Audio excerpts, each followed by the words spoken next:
Hi everyone, welcome to Major HS Kalsi's Balnoy Academy. Myself Reshma, I am chemistry faculty here. So today we will discuss some important questions of chemistry. ये जो chemistry के questions हैं, ये almost उन्हीं topic से लिए गए हैं जो आपके chemistry के exams के लिए most important है और as well as ये जो questions हैं ये सभी entries के लिए important है. तो चलिए let's start our some chemistry important questions. So let's start with a Okay, look at this first question.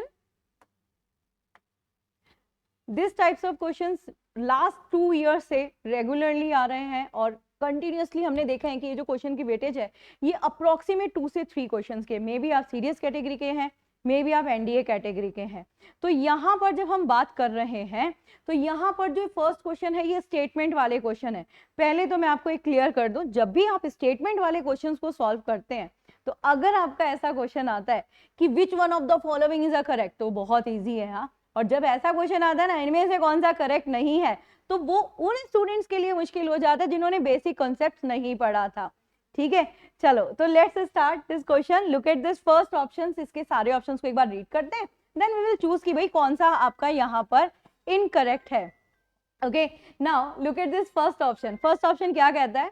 The atom size in a Thomson model, बेटा थॉमसन एंड रदरफोर्ड मॉडल, यहाँ पर guys दोनों के बारे में बात करी गई है और बोला गया है are of the same order of magnitude. Absolutely right, ये दोनों में सेम था, तो इसको अभी यहाँ पर टिक करके या फिर होल्ड में कर सकते हैं जब तक कि आप रिमेनिंग ऑप्शंस को रीड नहीं कर लेते. Look at the next option. The electrons are in a stable equilibrium in a Thomson model. Absolutely, याद करिए क्या था थॉमसन का जो मॉडल था, प्लम पुडिंग वाला था ना, उसका जो ड्रॉबैक था वो ड्रॉबैक ही यही था कि उसमें इलेक्ट्रॉन और जो प्रोटॉन है, जिसपे इलेक्ट्रॉन पर नेगेटिव चार्ज, प्रोटॉन पर पॉजिटिव चार्ज, वो इक्वल है. तो इक्वल का मतलब क्या हुआ? नेगेटिव और पॉजिटिव न्यूट्रल हो गया. तो ये वाला तो स्टेटमेंट करेक्ट है ग्राउंड स्टेट पर. In Rutherford concept however electrons always feel a net force. यही तो था ना, क्या था रदरफोर्ड का मॉडल कि जो प्रोटॉन है वो तो न्यूक्लियस के अंदर रह गया और इलेक्ट्रॉन बाहर मूव कर रहे हैं. तो जब मूव कर रहे हैं तो ऑब्वियसली कि वो क्या कर रहे होंगे? नेट फोर्स फील कर रहे होंगे. नेक्स्ट पर आते हैं. This is Thomson model predict the collapse of the classical atom. ओ ये रॉन्ग लग रहा है, लेकिन फिर भी एक बार नेक्स्ट वाला रीड करेंगे देन तो इसको क्या करेंगे, इसको डॉट कर लेंगे बिकॉज ये हमें रॉन्ग लग रहा है. क्या रॉन्ग लग रहा है बताती हूँ आपको. रदरफोर्ड का मॉडल क्या था? रदरफोर्ड का मॉडल था कि जो इलेक्ट्रॉन्स हैं वो बाहर ऑर्बिट पर मूव कर रहे हैं और हमने पढ़ा हुआ है कि जब भी कोई पार्टिकल ऑर्बिट पर मूव करता है तो उसका जो मोशन होता है वो एक्सेलरेटिंग मोशन होता है. अब आप सोचिए, एक्सेलरेटिंग मोशन है तो धीरे धीरे धीरे धीरे एनर्जी लॉस और आकर न्यूक्लियस में गिर गया. न्यूक्लियस में गिर गया तो क्या हो गया? वो कोलैप्स कर गया. तो ये वाला कॉन्सेप्ट थॉमसन ने नहीं, किसने दिया था? रदरफोर्ड जी के मॉडल में आया था. अभी हालांकि we choose this the incorrect, तो we will go with this, but फिर भी मैं यही बोलूंगी कि आंसर करेक्ट देने से पहले एक बार सारे ऑप्शंस को रीड करना है, गो थ्रू होना है. Next is your D options. D option में क्या कहता है? The positive charge part of atom passes most of the mass in both the models. Absolutely right. Positive particles क्या है? प्रोटॉन है न्यूक्लियस के अंदर. सॉरी, बिल्कुल ठीक है ये स्टेटमेंट. तो यस, हमने सारे स्टेटमेंट्स को रीड करा और फाइनली हमने चूज कर लिया ये वाला हमारा इनकरेक्ट था. होप आप लोगों को समझ में आ गया होगा. देखिए, इसको पढ़ने का एक बहुत इजी तरीका है. आपने सारे एटॉमिक मॉडल्स को नहीं पढ़ना, आपने जे थॉमसन वाले को पढ़ना है, रदरफोर्ड जी वाले को पढ़ना है और रदरफोर्ड जी के अंदर जो करेक्शन करके बोर्ड जी ने दिया था वो पढ़ना है. इन 3 को पढ़ना है, इसके अलावा किसी फोर्थ पर नहीं जाना. और एक क्वेश्चन इनका आएगा ही आएगा, ऐसा अब तक के पेपर में आया, उसी अकॉर्डिंग हम लोग बोलते हैं कि ये मोस्ट इंपॉर्टेंट टॉपिक है. तो होप गाइज ये वाला क्वेश्चन डन हो गया. स्टेटमेंट भी आप लोग को समझ में आ गया होगा. चलते हैं नेक्स्ट क्वेश्चन की तरफ. Now the next question. Okay, next question क्या कहता है, रीड करेंगे पहले. विच one of the following metal is alloyed with pure gold to make a gold ornament. यहाँ पर 2-3 वर्ड्स आ रहे हैं, दोनों तीनों वर्ड्स के बारे में जान लेते हैं. The first word alloyed. alloyed, यहाँ पर alloy की पास्ट फॉर्म ली गई है. एलॉय का मीन क्या होता है? तो बहुत सारे स्टूडेंट्स को एलॉय का ही कंफ्यूजन होता है। एलॉय की बेसिक मीनिंग होती है द मिक्सचर ऑफ एलिमेंट्स। हाँ, और एलिमेंट क्या होते हैं? Metal, non metals and metalloids. Yes, ये मेटलॉइड्स और नॉन मेटल्स भी हो सकते हैं, but the one most important thing, alloy किसी का भी हो, एलॉय के अंदर कंपोजिशन नॉन मेटल की भी हो, may be a metalloid, but alloys are always showing metallic property. The first is the most important point is this कि alloy किसी का भी हो but हमेशा क्या करेगा? मेटेलिक प्रॉपर्टी शो करेगा। तो यहां पर हम alloy ले रहे हैं और alloy क्या है? Pure gold. सबसे पहले what is the meaning of pure gold? कभी भी आपसे पूछा जाता है व्हाट इज प्योर गोल्ड, तो pure gold stand for 24 carat gold. Okay, अब 24 कैरेट तो क्लियर समझ में आ गया। 24 carat means the 24 part is gold. Okay, but remaining क्या पार्ट है? तो बेटा जो गाइस रिमेनिंग पार्ट होता है वो मोस्टली आपके 3 कंपोनेंट यूज किए जाते हैं, कॉपर किया जाता है, सिल्वर किया जाता है, देन जिंक। ओके, और यहाँ तो ऑप्शन में तीनों ही हैं, तो यहां पर we will go with all of the above. एक क्वेश्चन गोल्ड से रिलेटेड आप लोग की पास्ट एंट्रीज में आ ही रहा है, जैसे आपने सीडीएस के पेपर में देखा होगा इन 2022 सेकंड वाले में कि white gold is alloy of. तो व्हाइट गोल्ड क्या हो गया? व्हाइट गोल्ड में आपका सिर्फ व्हाइट गोल्ड की बात कर रही हूं, अभी प्योर गोल्ड अलग है, व्हाइट गोल्ड अलग है। तो white gold is an alloy of gold, ठीक है, जिसमें 75 पार्ट आपका गोल्ड है एंड 25 पार्ट निकल और जिंक है। ठीक है, तो ये वर्ड्स को ध्यान से समझते रहिएगा और this a very important part. तो होप ये वाली चीज आपकी डन हो गई, आपको प्योर गोल्ड के बारे में पता चल गया। अच्छा, जैसे हम लोग गोल्ड को कैरेट में लेते हैं ना 24 कैरेट, ऐसे हम डायमंड ज्वेलरी को भी कैरेट में लेते हैं, बट वहां कैरेट का मीनिंग अलग हो जाता है। अगर 1 कैरेट डायमंड है तो इसका मतलब उसमें 200 मिलीग्राम आपका कार्बन होगा।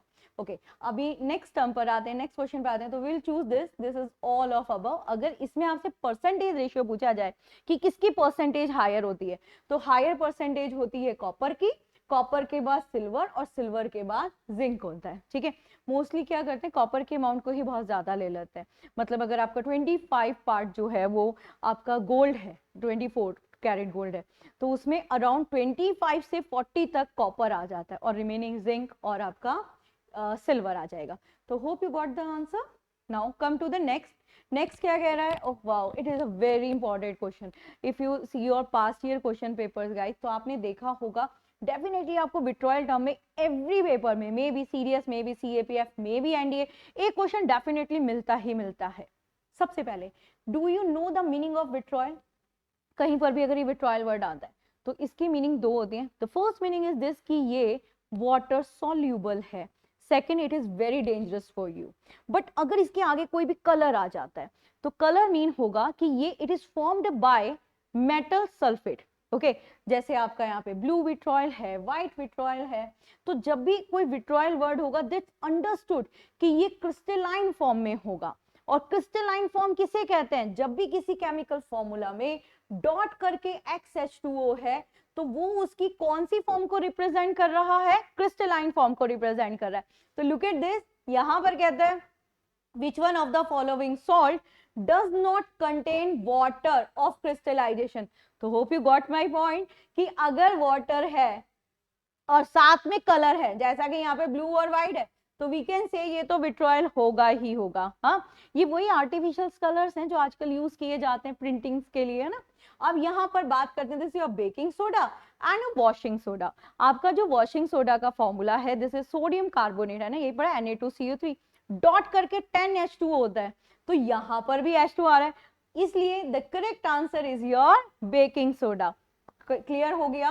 क्रिस्टलाइजेशन पूछा था और क्रिस्टलाइजेशन में ये जो यहाँ पर 4 ऑप्शन है, इन 4 ऑप्शन के केमिकल फॉर्मूलाज को लर्न कर लेना, क्योंकि चाहे वो सीडीएस एंट्री हो चाहे वो एनडीए एंट्री हो, ये बहुत कॉमन है केमिकल्स और इन पर एवरी ईयर एक अलग अलग तरह से क्वेश्चंस आ ही जाता है। तो जब भी ये क्वेश्चंस को करेंगे तो ऑप्शंस की डिटेल में जाके करेंगे। तो hope you got the answer.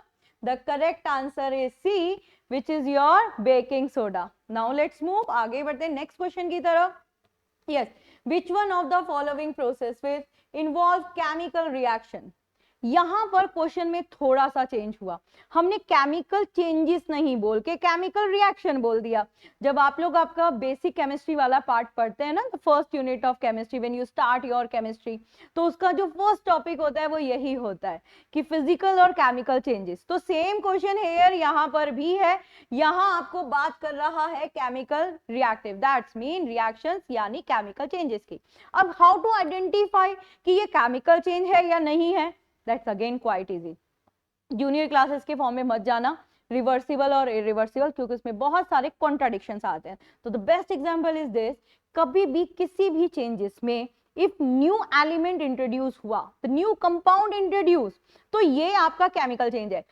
और अगर नो न्यू केमिकल फॉर्म, तो this is your physical change. मैं एक एग्जांपल्स भी आपको देती हूं, अगर आपके एग्जाम में आता है कि बर्निंग ऑफ कैंडल, जो वेरी कॉमन क्वेश्चन है,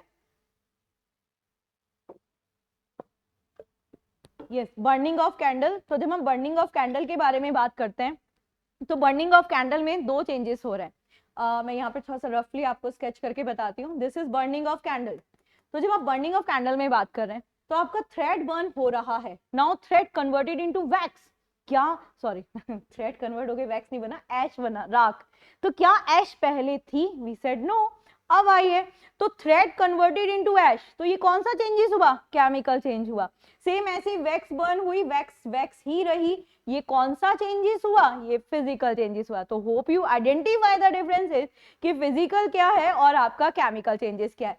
तो लुक एट दिस क्वेश्चन, यहाँ पर आपके पास चार ऑप्शन है, आपको केमिकल रिएक्शन यानी कि केमिकल चेंजेस को चूज करना है। Look at first option first, storing of oxygen gas under a pressure in a gas cylinder. Store करने में क्या कोई कंपोजिशन चेंज हुई? नो। आपने लिया ऑक्सीजन को और उसको कंप्रेस करके एक बर्तन में, एक यूटेंसिल्स में स्टोर कर दिया, वहां पर उसकी कंपोजिशन में कोई चेंजेस हुआ, दैट्स मीन कोई न्यू केमिकल इंट्रोड्यूस हुआ ही नहीं है, तो it is your physical change. Now the next, this is liquefied of air. Guys ध्यान से समझिएगा, state change is considerable as a physical change. तो यहाँ पर स्टेट ही तो चेंज हुई है, गैस से लिक्विड करी गई। अच्छा, ये वाले क्वेश्चन पर CAPF क्वेश्चन में लास्ट टू लास्ट एक सिर्फ कंडीशन पूछ ली थी, what is the condition to liquefied gases. Gases को लिक्विफाइड किया जाता है high pressure low temperature. Okay, high pressure low temperature. फिलहाल this is also your physical change. हाँ, next option, keeping petrol in a china dish in room, in open है ना, in open. तो petrol का nature क्या है? तो हमारे कुछ लिक्विड्स होते हैं जो वॉलेटाइल नेचर के हैं। होप आपने वॉलेटाइल वर्ड देखा होगा, अगर कॉमनली देखें अपनी सराउंडिंग में, तो आपने पेट्रोल पंप पर ये वर्ड देखा होगा, वॉलेटाइल लिक्विड है ना। वॉलेटाइल का मीन क्या होता है? यानी वो नॉर्मल टेम्परेचर पर अपने आप कन्वर्ट हो जाए गैसेस स्टेट में। गैसेस स्टेट में कन्वर्ट होना is the volatile property. Again the state change, state change को हम किस में बोलेंगे? हमेशा फिजिकल चेंज में बोलेंगे। तो ये भी आपका क्या हो गया? फिजिकल चेंज हो गया। अब अगर आपको नेक्स्ट ऑप्शन नहीं भी आता, तो आप थ्रू द एलिमिनेशन कर सकते हैं, yes the must be your chemical change. But फिर भी यहाँ पर पढ़ लीजिए क्या कहता है, heating a copper wire in a presence of air with high temperature. Always याद रखना है, कहीं पर भी अगर आपके पास बर्निंग आ रहा है, कहीं भी कंबशन आ रहा है और हीटिंग इन योर इन्वायरमेंट, तो मेटल्स जो होते हैं ना वो रिएक्टिव होते हैं।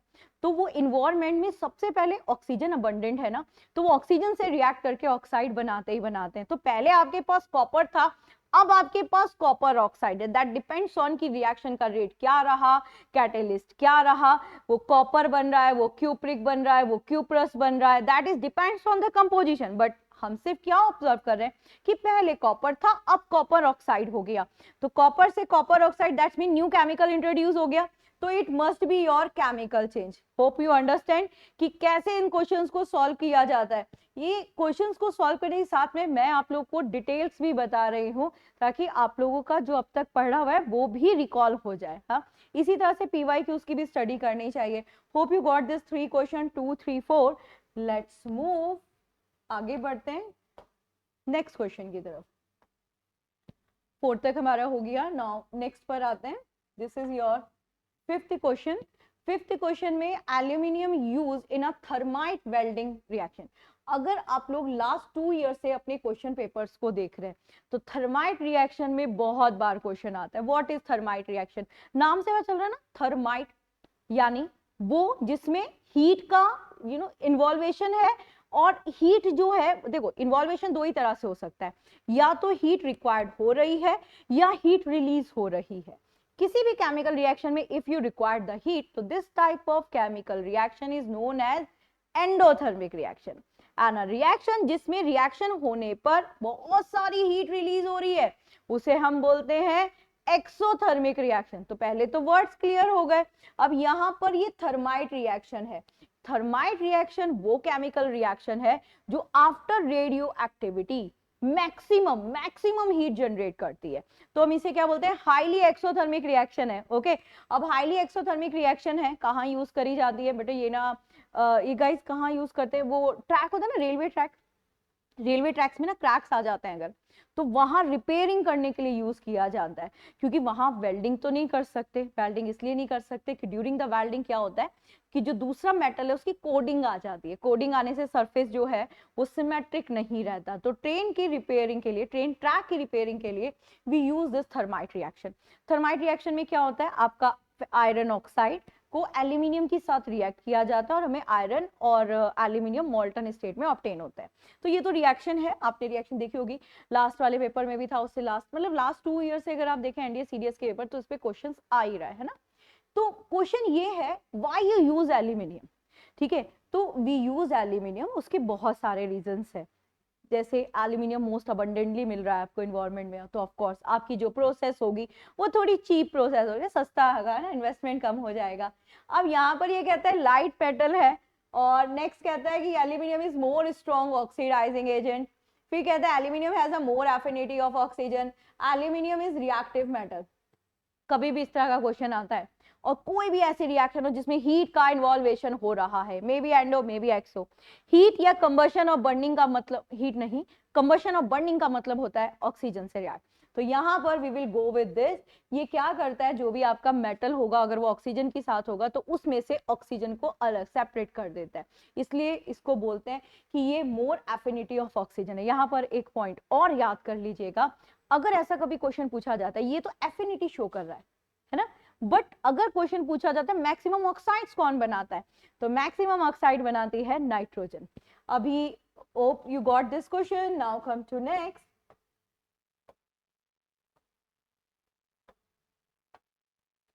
Okay, look at this question. यहाँ पर इलेक्ट्रोलाइटिक सेल कंसिस्ट ऑफ, वैसे ये वाला जो क्वेश्चन है ये बहुत इंटरेस्टिंग क्वेश्चन है। इंटरेस्टिंग इसलिए क्योंकि ये तो सिंपल सेल के स्ट्रक्चर पर क्वेश्चन आ गया ना, कंस्ट्रक्शन पर क्वेश्चन आ गया। तो यहाँ पर देख लिए, वैसे ना टाइप्स ऑफ सेल भी थोड़ा इंपॉर्टेंट है, प्राइमरी और सेकेंडरी सेल का सिर्फ डिफरेंसेस पता होना चाहिए, that is the part of physics electricity. अभी तो हम लोग केमिस्ट्री की बात करें तो हम केमिस्ट्री में देख लेते हैं। याद रखना, anode with the positive charge, that should be the correct answer for a electrolytic cell। याद रखना, पॉजिटिव चार्ज वे कब हो, कहां पर होंगे? एनोड पर होंगे। वैसे तो नॉर्मल प्रॉपर्टीज में भी यही है, और ये जब सेल को स्टार्ट करते हैं ना जूनियर क्लासेस में, तो इसी पॉइंट से स्टार्ट किया जाता है। चलो अब आते हैं, come to the next part, next question की तरफ आते हैं। सैचुरेटेड हाइड्रोकार्बन, हमें चूज करना है विच one of the following statement is true. Saturated hydrocarbon will give clean flame, while unsaturated hydrocarbon gives yellow flame with lots of smoke. Yes, it is right. आपका जो saturated होता है वो कहीं ना कहीं क्या होता है, आपका कंबशन रेट ज्यादा शो करता है, और saturated hydrocarbon add hydrogen in a presence of catalysts like nickel to unsaturated. Absolutely. ये वाला जो सेकंड वाला स्टेटमेंट है ना, this is a most important statement, most important statement. जानते हैं क्यों? ये वही रिएक्शन है जो हाइड्रोजनेशन ऑफ वेजिटेबल ऑयल है। ये इस तरह का स्टेटमेंट इस बार के सीडीएस पेपर में भी था।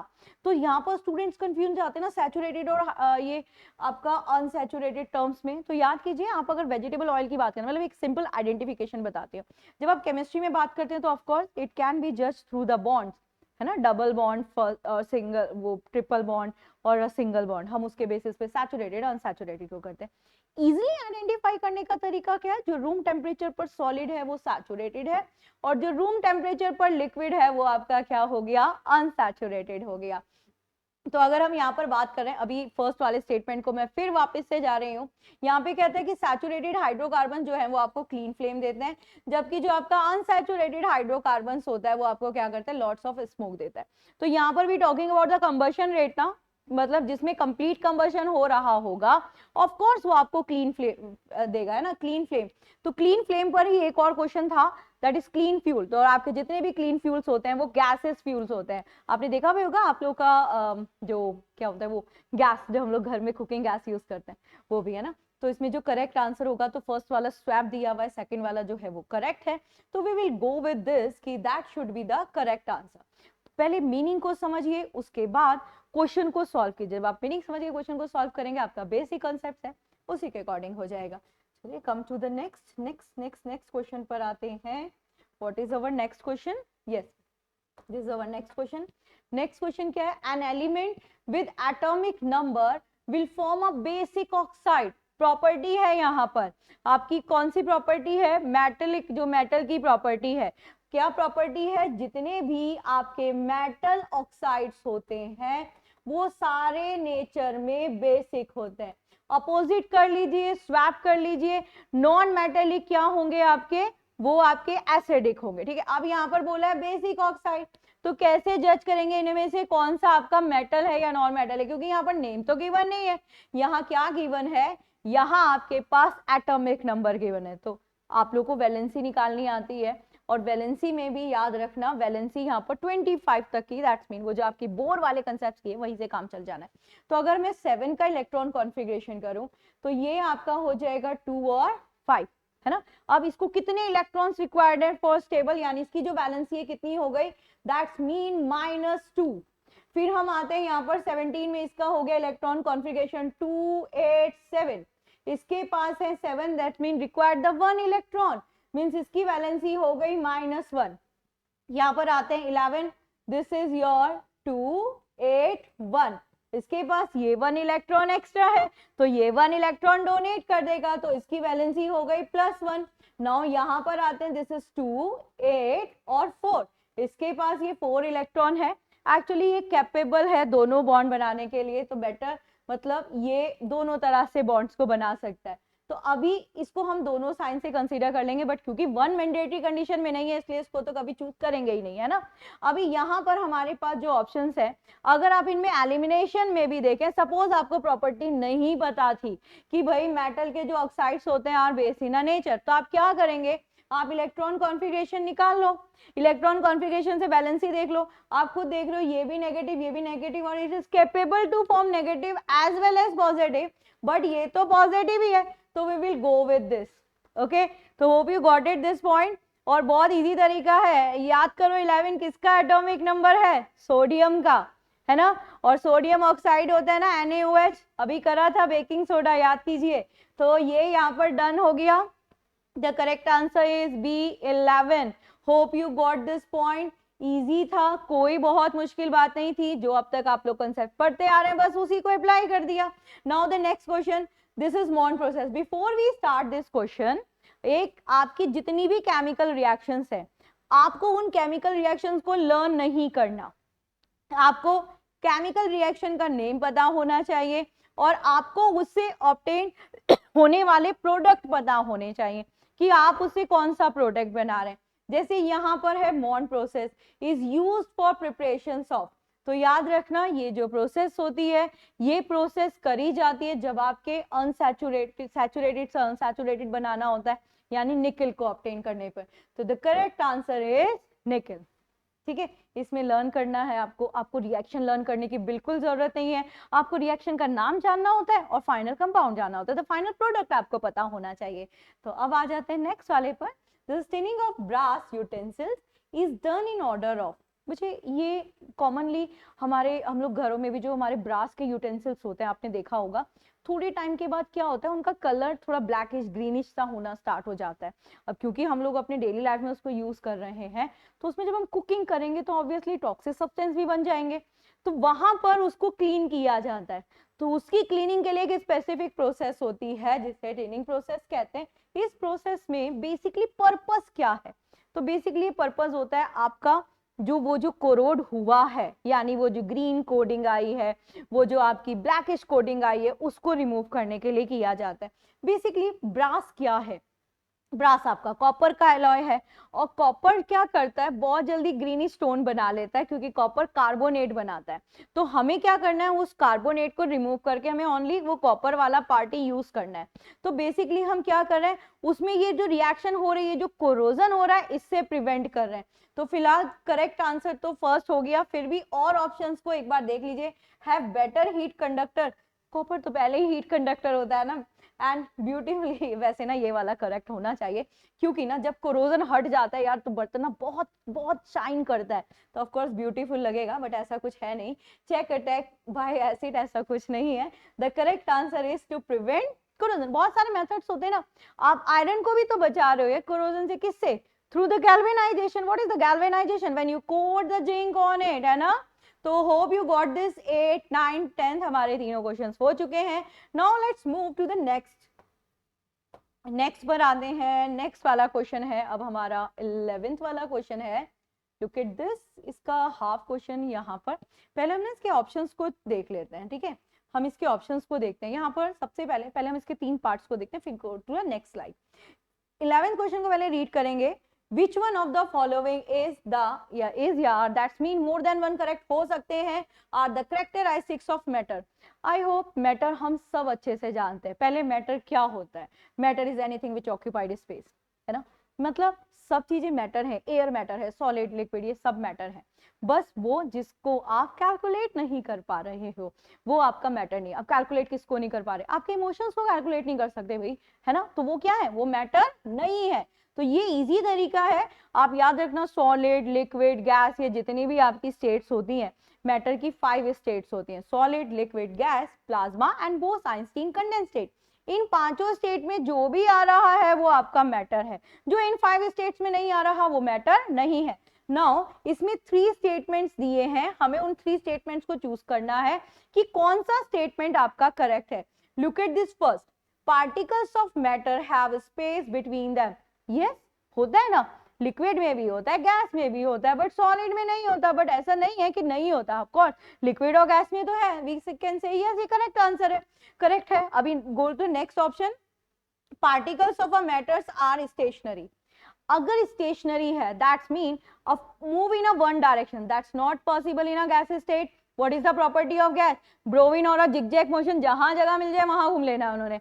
तो दैट्स वाई ये वाला तो एप्लीकेबल नहीं है ना सभी मैटर स्टेट के लिए, तो इसको होल्ड कर लीजिए, रॉन्ग है। अभी आगे भी देखते हैं, नेक्स्ट क्या है।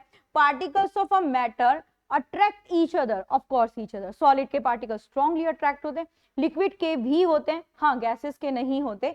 तो वी कैन से कि यस ये प्रॉपर्टी है, but stationary property is not valid for everywhere, है ना। इवन सॉलिड के लिए भी नहीं है, सॉलिड भी अपनी मीन पोजीशन पे प्रोग्रेट है ना, तो दैट मीन वो भी स्टेशनरी नहीं हो सकता। ये तो किसी भी मैटर की स्टेट के लिए नहीं है। तो now let's move for the next इसके ऑप्शंस। तो इसके अगर हम ऑप्शंस में जाएं तो कौन सा करेक्ट आंसर चूज करेंगे भाई? यहाँ पर हमारा सेकंड वाला ऑप्शन हो गया रॉन्ग। तो सेकंड वाला रॉन्ग है, तो एलिमिनेट कीजिए सेकंड वाले को। भाई ए में गया, बी में गया। Now through the elimination property will go with C option. Hope you got it. चलिए नेक्स्ट पर आते हैं। नेक्स्ट क्वेश्चन क्या कह रहा है? नेक्स्ट क्वेश्चन कुछ बोल रहा है, क्या बोल रहा है देखते हैं। ओके ये बहुत बहुत कॉमन वर्ड है बच्चे, बहुत कॉमन वर्ड। गाइस याद रखना, आपकी केमिस्ट्री में 2 प्रोसेस ऐसी हैं जिनमें से एक पर क्वेश्चन आता है, या तो वेपोराइजेशन या एवोपोरेशन। एवोपोरेशन जो टर्म है वो बेसिकली वो प्रोसेस है जिसमें आपका जो लिक्विड है वो converted into gas state without any temperature. मतलब विदाउट एनी टेम्परेचर का मतलब कोई टेम्परेचर रेंज फिक्स नहीं है। For example you can take your water, water आपका गैस स्टेट में कन्वर्ट होता है 100 डिग्री सेल्सियस में, बट सपोज आपने क्लोथ को वेट करा और उसको रूम में डाल दिया, तो थोड़े टाइम के बाद आपका क्लोथ भी ड्राई हो गया। दैट्स मीन उसके सरफेस से जो वाटर था वो converted into gas state, but यहाँ तो 100 डिग्री सेल्सियस टेम्परेचर नहीं हुआ। तो below the boiling point, that's mean किसी भी टेम्परेचर पर जब लिक्विड गैस स्टेट में कन्वर्ट होता है, उस प्रोसेस को हम एवोपोरेशन कहते हैं। एवोपोरेशन जहां पर भी होगा वहां पर जो इफेक्ट होगा वो कूलिंग होगा। अब आपको ये मैंने एग्जांपल्स बता दिए, आपकी डेली लाइफ के बहुत सारे एग्जांपल्स हैं, उन सारे एग्जांपल्स को कंसीडर कीजिए और यहाँ पर ऑप्शंस को देखिए, इनमें से कौन सा है जिसमें आप एवापोरेशन के रेट को इंक्रीज कर सकते हैं।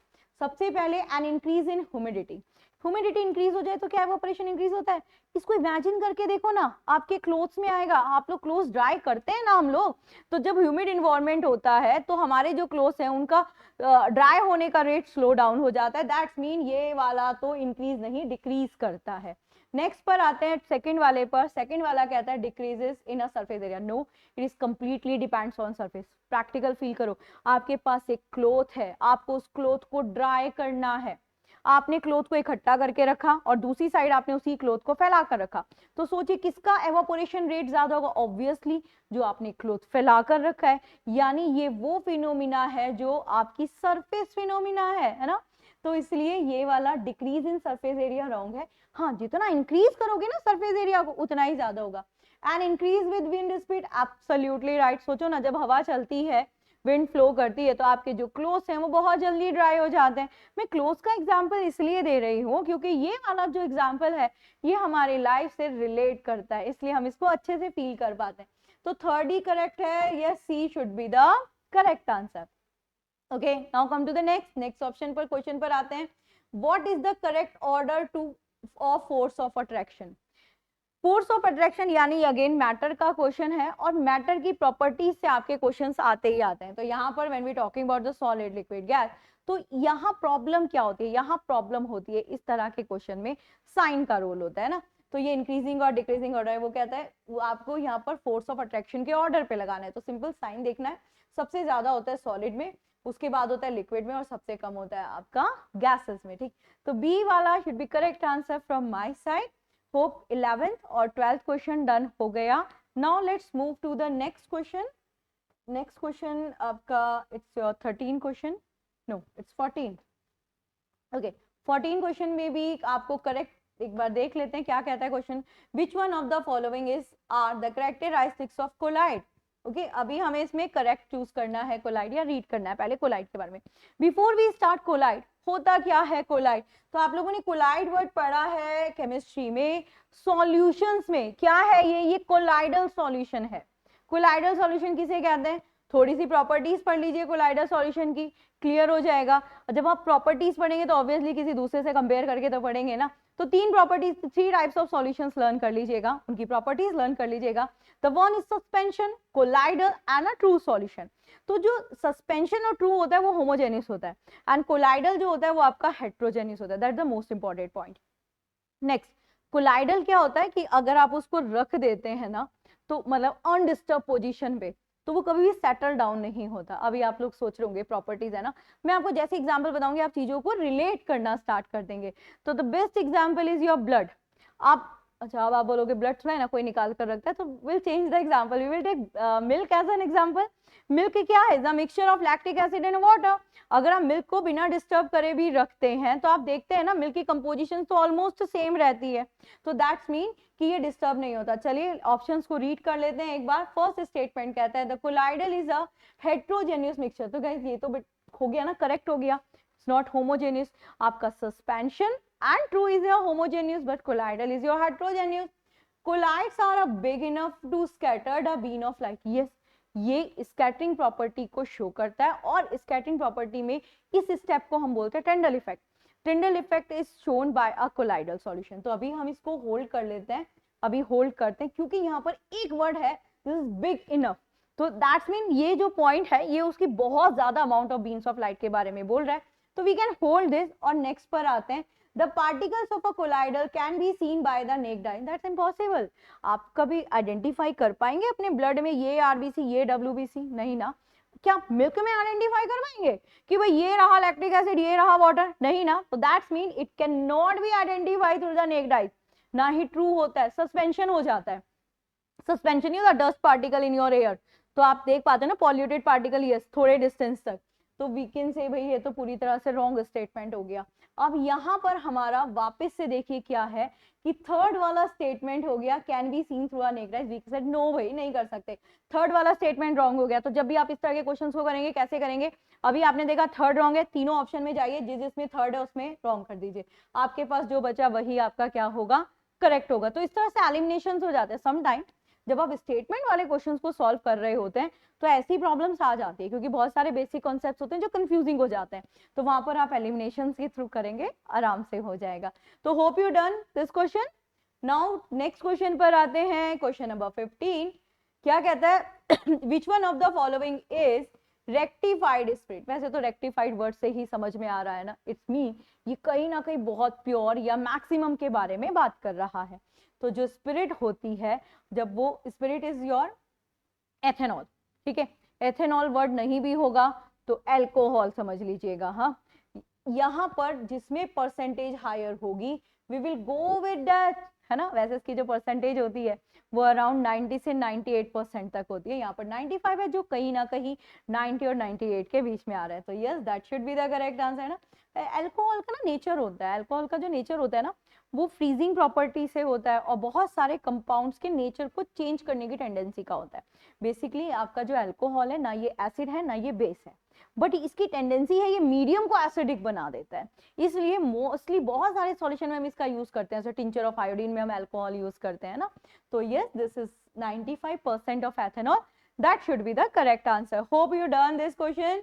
नाउ द नेक्स्ट क्वेश्चन, ये नेक्स्ट क्वेश्चन आपने 9th क्लास में पढ़ा और यहाँ जो ये कंपटीशन एंट्री है इसमें ये क्वेश्चन बहुत बार आया, बट इस क्वेश्चन को हमने थोड़ा सा चेंज किया, क्योंकि जो क्वेश्चन अब तक पढ़ते हुए आ रहे हैं लाइक जिप्सम का केमिकल फॉर्मूला क्या है, पीओपी का केमिकल फॉर्मूला क्या है, या हमने इक्वेशन को बता दिया कि भाई आप जिप्सम से पीओपी बना रहे हैं, कैसे बनाएंगे।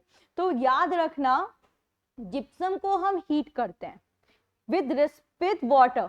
तो वाटर कितना लिया जाता है, देखो पहले तो जिप्सम का फॉर्मूला देख लिया, this is CaSO4 dot 2H2O होगी आपका, है ना। अब इससे पीओपी बनाएंगे, पीओपी का सेम केमिकल फॉर्मूला है, बस क्या हो जाएगा हाफ H2O। तो that's mean there is a role of water.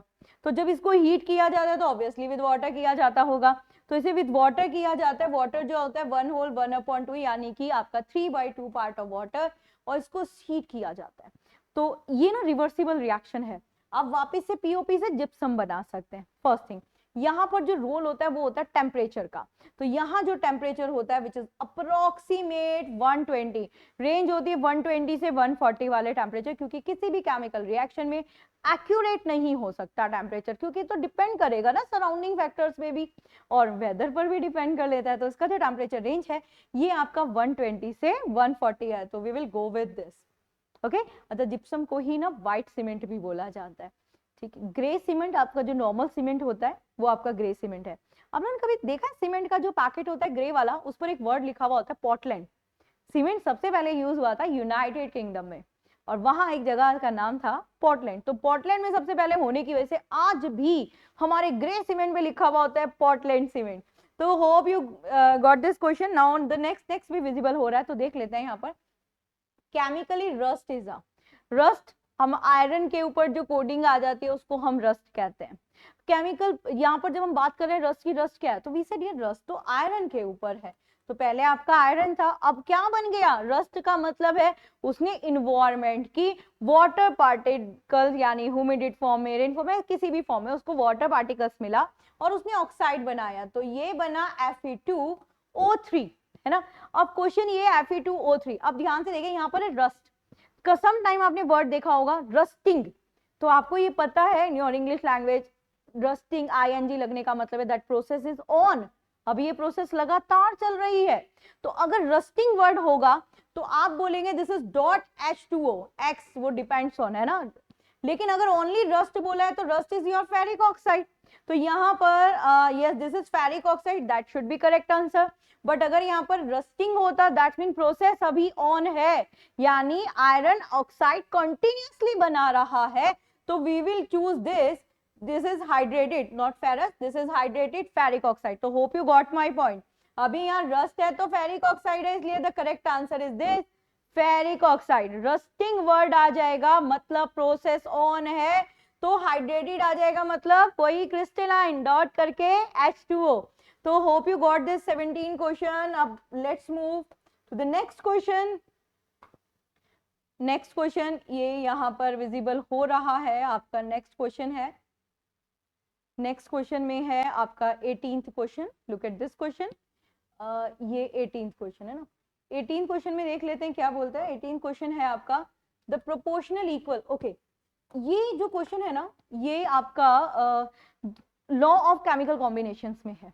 Law of chemical combination में से एक क्वेश्चन की फिक्स वेटेज है लास्ट 2-3 ईयर से, एनडीए के पेपर के अंदर भी और सीडीएस के अंदर। इसमें कोई वेरिएशंस नहीं आता। आपके पास स्टेटमेंट है, आपको स्टेटमेंट पता होना चाहिए, रिकॉग्नाइजेबल होना चाहिए कि ये कौन सा लॉ है और इनके साइंटिस्ट का नाम क्या है।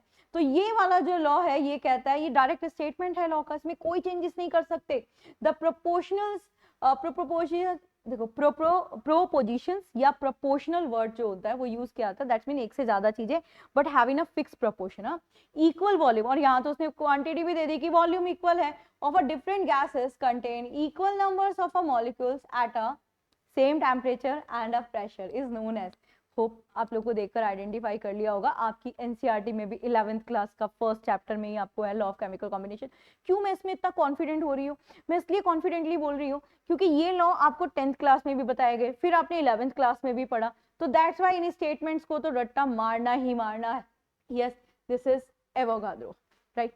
तो ये चारों लॉस के बारे में पढ़ लेना, आपको क्लियर हो जाएगा, स्टेटमेंट वाइज क्वेश्चन आएगा।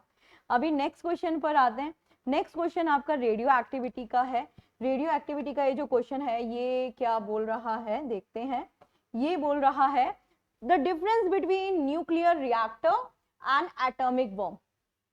न्यूक्लियर रिएक्टर का क्वेश्चन मतलब रेडियो एक्टिविटी के एक क्वेश्चन की वेटेज है, ये उसी में से एक क्वेश्चन पिक किया गया है।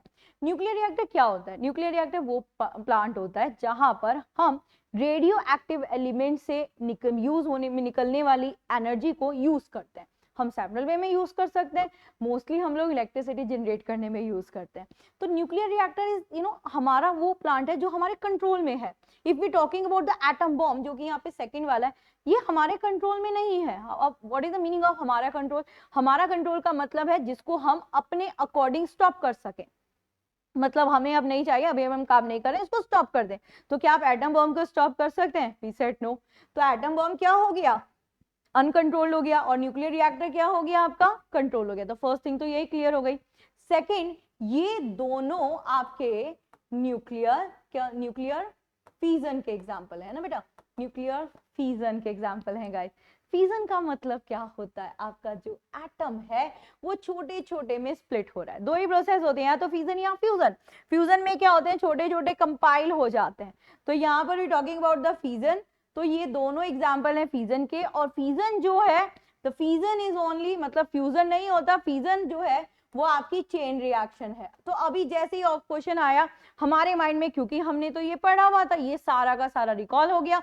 Now look at the option. First option कहता है no chain reaction take place in a nuclear reactor while in a atom bomb there is a chain reaction. Chain reaction तो होनी है बिकॉज ये nuclear fusion है, that's why ये wrong हो गया। एलिमिनेट करिए इस ऑप्शन को।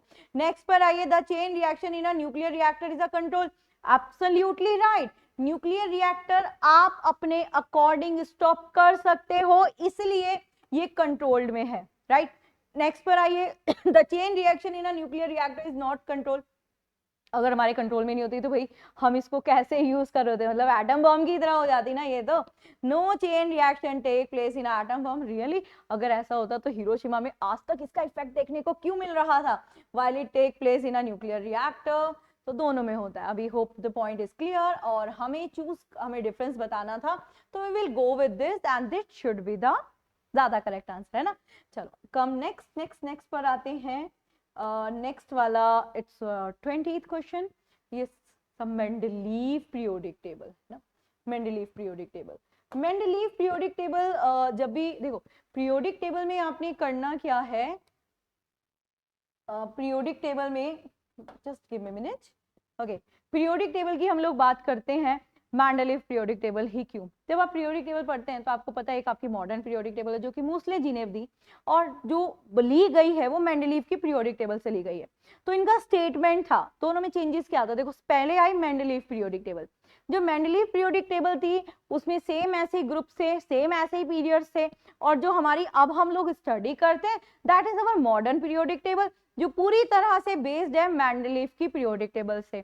तो यहाँ पर अगर मेंडलीव की पीरियोडिक टेबल से लिया गया है तो कुछ चेंज किया गया था, यानी कुछ मेंडलीव की पीरियोडिक टेबल का ड्रॉबैक रहा होगा, जिसको करेक्ट करके मॉडर्न पीरियोडिक टेबल बनाई। तो जो मेंडलीव जी की पीरियोडिक टेबल थी उसमें क्या था कि जो अरेंजिंग करी गई थी वो increasing order of atomic wait से करी गई थी, increasing order of atomic wait. अब एटॉमिक वेट का मतलब क्या हुआ, आप एग्जांपल देखिए, जैसे आपके पास है हाइड्रोजन, हाँ हमने कहा हाइड्रोजन के हमारे पास 3 आइसोटॉप्स हैं, तो इन 3 के 3 आइसोटॉप्स में increasing order of atomic wait हो गया ना, और ये होता है atomic number.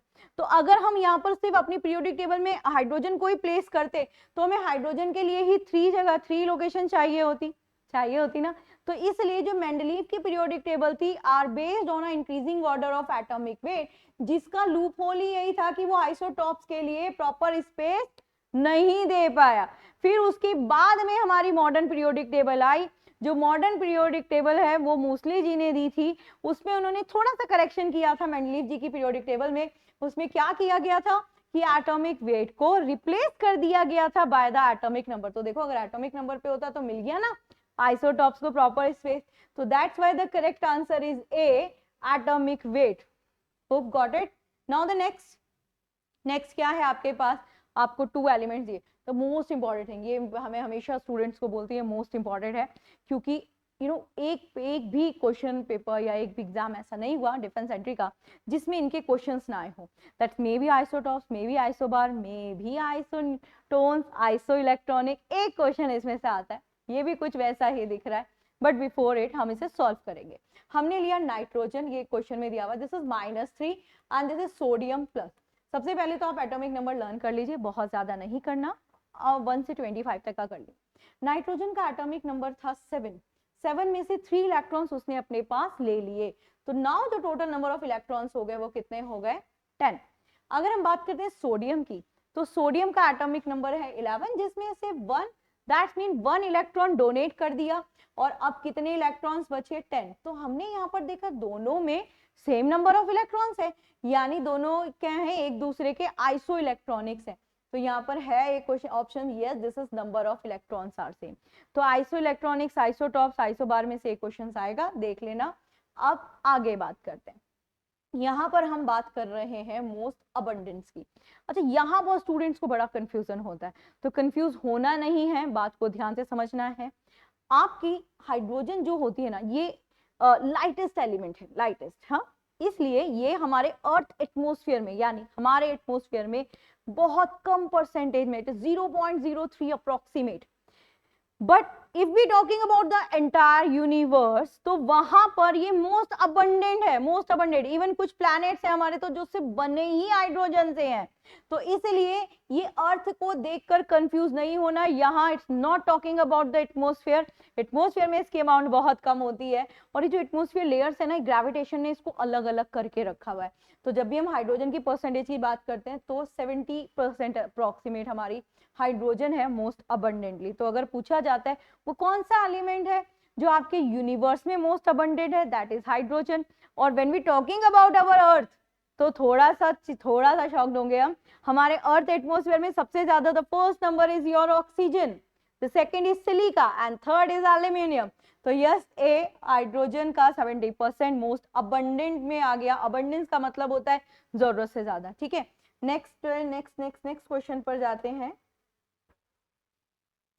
Okay, next question है द स्पेसिफिक चार्ज और इलेक्ट्रॉन्स। इस तरह के क्वेश्चंस आएंगे, इलेक्ट्रॉन, प्रोटॉन, न्यूट्रॉन्स, यानी आपके जो फंडामेंटल पार्टिकल्स हैं उनके चार्ज पर, उनके मास पर, या उनके साइंटिस्ट के नेम पर क्वेश्चन आता है।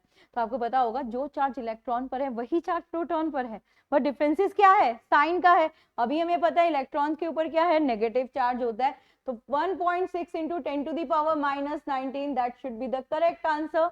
और अगर यही प्रोटॉन का होता तो क्या होता, 1.6 into 10 to the power क्या हो जाता चार्ज, ये वाला जो चार्ज है ये यहाँ पर इलेक्ट्रॉन्स के ऊपर नेगेटिव है और प्रोटॉन के ऊपर क्या हो जाएगा, पॉजिटिव हो जाएगा, वैल्यू सेम रहेगी। ओके, नेक्स्ट ऑप्शंस कुछ ऐसे स्पेसिफिक्स नहीं है, इसलिए नेक्स्ट को नहीं देखेंगे, नेक्स्ट क्वेश्चन को देखेंगे। ओके, सभी हम लोगों ने जो सॉल्व करा, it is our 23 question. Now हम लोग आ गए हमारे नेक्स्ट क्वेश्चन पर।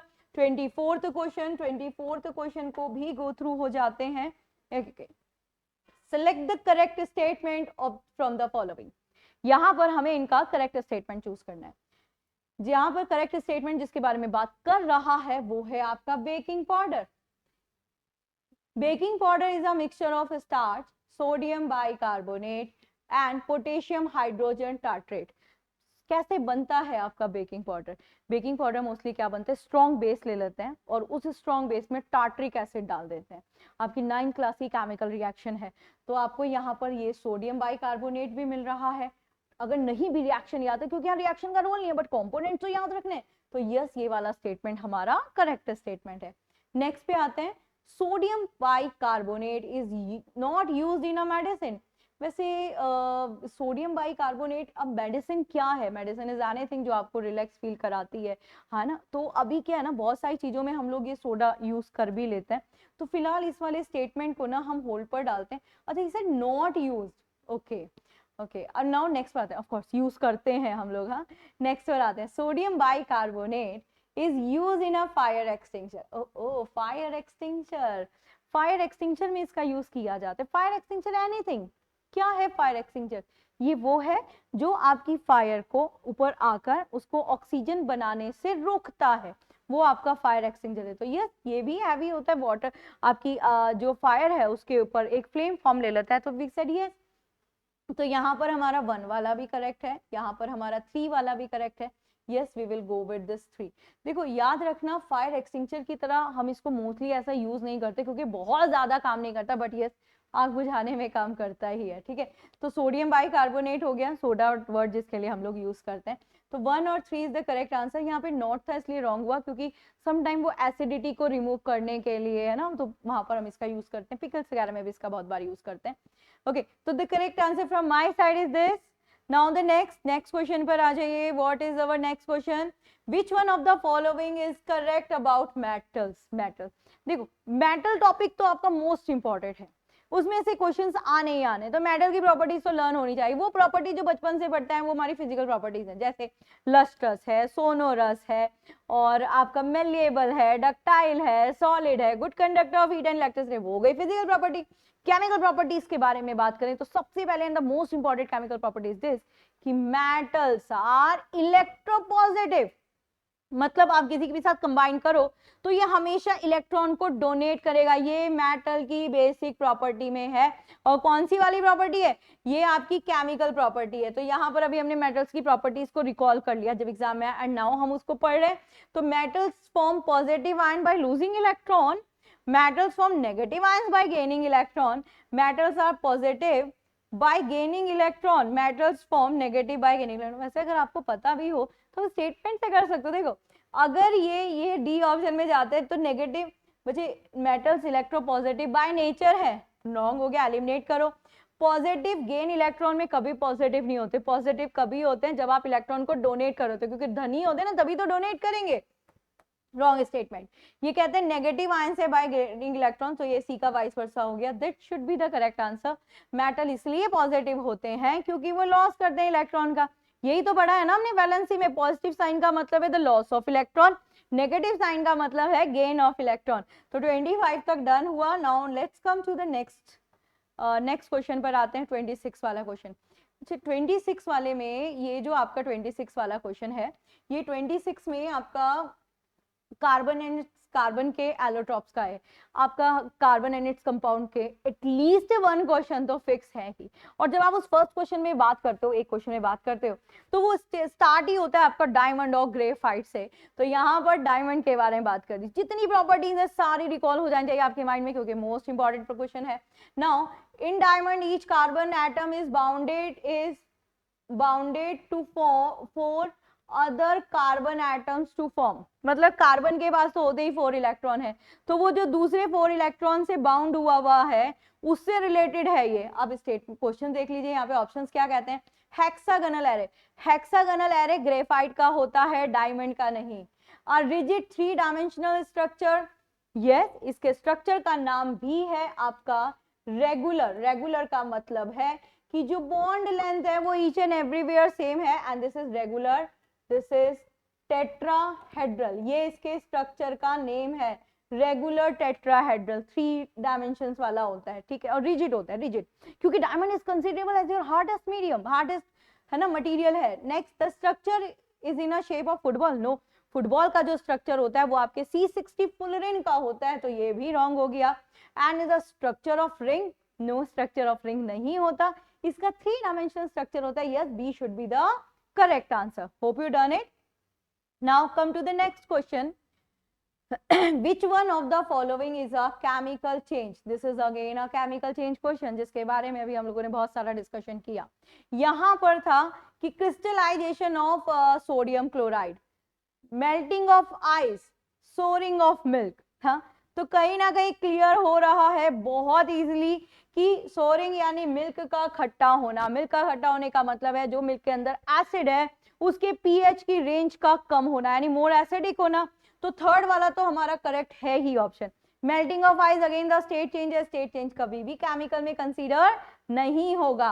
क्रिस्टलाइजेशन ऑफ सोडियम क्लोराइड है ओनली द इम्प्योरिटीज का रिमूवर, या फिर क्रिस्टलाइजेशन इज अ प्रोसेस जिसमें वॉश किया जाता है। अगर वाटर सॉल्युबल है, कोई भी आपका जो सॉलिड ऑब्टेन हो रहा है तो उसे एयर से वॉश कर देते हैं, और अगर वो वाटर इनसॉल्युबल है तो उसे वाटर से वॉश करते हैं। इतना हाई प्रेशर से वॉश करते हैं कि जो भी आपका ऑब्टेन हो रहा है ना प्रोडक्ट, उसकी शेप क्रिस्टल हो जाती है। तो ये सिर्फ उसके स्ट्रक्चर में, कंपोजिशन में चेंज नहीं आ रहा, तो ये तो फिजिकल है।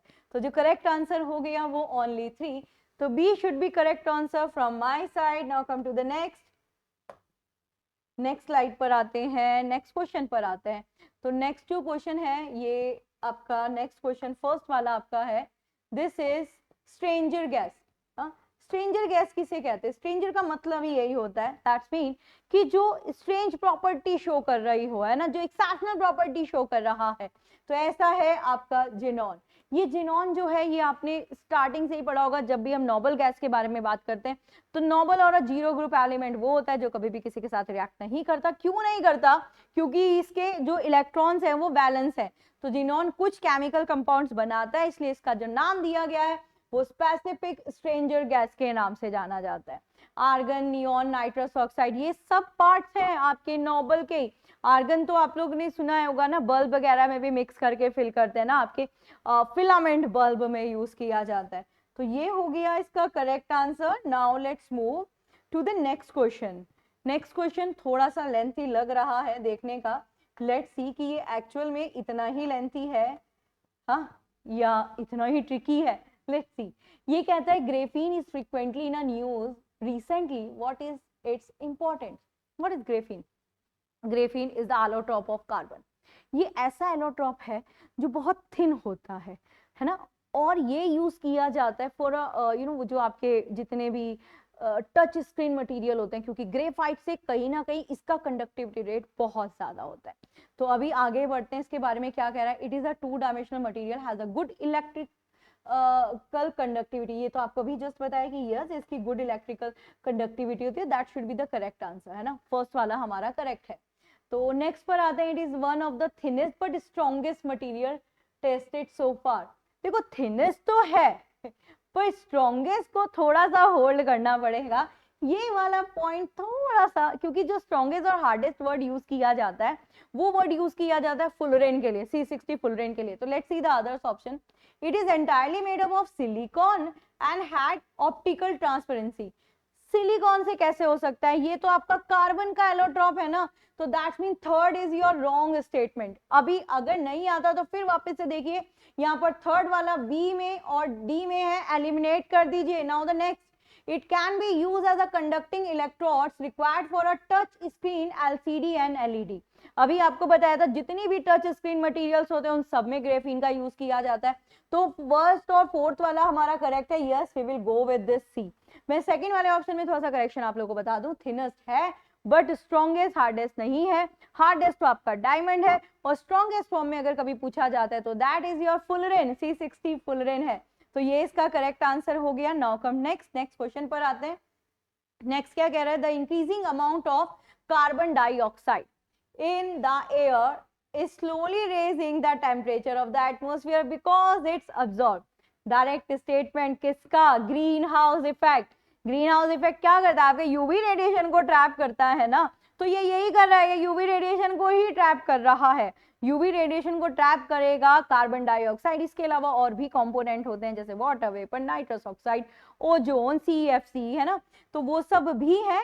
और अगर ये आपके एनवायरमेंट में ज्यादा हुआ तो ये अल्ट्रावायलेट यानी यूवी रेडिएशन को ट्रैप करेगा, क्योंकि ग्रीन हाउस इफेक्ट है।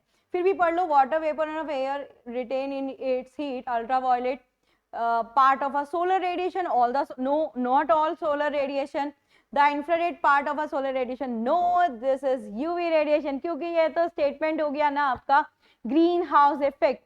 Now the let's move the next question, next पर आते हैं। दिस इज योर 32 के, लुक एट द 32 क्वेश्चन। अभी 32 क्वेश्चन में क्या कर रहा था, yellowish brown colour often shown by a nitric acid can be remove by, mostly ना ये हमारे क्लोथ्स में कहीं पे स्ट्रेन आ जाता है ना इस तरह का, तो उसके लिए प्रोसेस की जाती है। तो ये जो प्रोसेस होती है वो ड्राई क्लीनिंग में जो पार्ट होता है ना, उस प्रोसेस के बारे में बोला जाता है। तो इसमें क्या है, bubbling air through the warm acid, boiling the acid, passing ammonia through the acid, और by adding a little of magnesium powder. आपको बता दो ये पूरे चारों करेक्ट हैं, बट हम इनको सीक्वेंस वाइज लेंगे। सबसे पहले होता है आपका bubbling of air through the warm water, उसके बाद इसमें अमोनिया गैस पास कराई जाती है, फिर अमोनिया के बाद इसमें मैग्नीशियम पाउडर ऐड किया जाता है, और उसके बाद बॉइलिंग किया जाता है विद एसिड। तो यहाँ पर क्वेश्चन पूछा वो yellowish brown colour often shown by a nitric acid can be removed by, तो we will go with the first, क्योंकि ये बहुत बेसिक है, मोस्टली यहीं से रिमूव हो जाता है, दैट डिपेंड्स ऑन द जो भी स्ट्रेन है उसके ऊपर डिपेंड करता है। तो ए वाला करेक्ट है from my side. In case कभी ऐसा प्रोसेस वाइज आ जाए तो सीक्वेंस ये याद रखना, मैंने यहाँ पर उसके आगे मेंशन भी करा, द फर्स्ट, देन फिर पासिंग अमोनिया, उसके बाद लिटिल मैग्नीशियम पाउडर डाला जाता है, और फिर बॉइलिंग द एसिड, और जो वो एसिड है उसको बॉयल किया जाता है। तो येलोइश ब्राउन कलर ये जो नाइट्रिक एसिड का है, ये अगर इसको आपको रिमूव करना है तो मोस्टली क्लोथ स्टेन पे भी आता है, या नाइट्रिक एसिड का जो कलर है उसको भी रिमूव करने के लिए यूज किया जाता है। प्योर नाइट्रिक एसिड यानी हेल्थी, और उसके अंदर से जो इम्प्योरिटीज है उसको रिमूव करके यूज करने के लिए। So hope you understand the question. Now the next, which oxides contain 50% of oxygen by mass and it's also acidic in a nature? वैसे तो it's quite easy, आपने क्या करना है, आपने मॉलिक्यूलर मास निकाल के भी कर लेना है, लेकिन अगर आप मॉलिक्यूलर मास से नहीं करना चाहते, सपोज नहीं है याद यार, कोई बात नहीं, तो आप क्या करेंगे, आपने ना थोड़ा सा हिंट देखो, कार्बन मोनोऑक्साइड कार्बन कंपाउंड में कर लिया, ये तो क्या है, न्यूट्रल इन नेचर, ये भी आपका कहीं ना कहीं न्यूट्रल इन नेचर, दोनों को हटा दो। अब आपके पास बचा सल्फर डाइऑक्साइड और आपके पास बचा कार्बन डाइऑक्साइड। वैसे याद कर लेना, जो कार्बन डाइऑक्साइड है इसमें 50% ऑक्सीजन बाय मास है। सपोज आपको नहीं पता तो करोगे क्या, सिंपल यहाँ पर आप लगा देंगे इसका एटॉमिक मास और इसका एटॉमिक मास। अब कार्बन का एटॉमिक मास क्या होता है, तो कार्बन को जब आप लिखते हैं तो आप मोस्टली ऐसे ही तो लिखते हैं ना, तो ये आपने यहाँ पे कार्बन को लिखा, ऑक्सीजन को लिखा, ऑक्सीजन का 8 होता है और यहाँ पर क्या होता है आपका 32 होता है।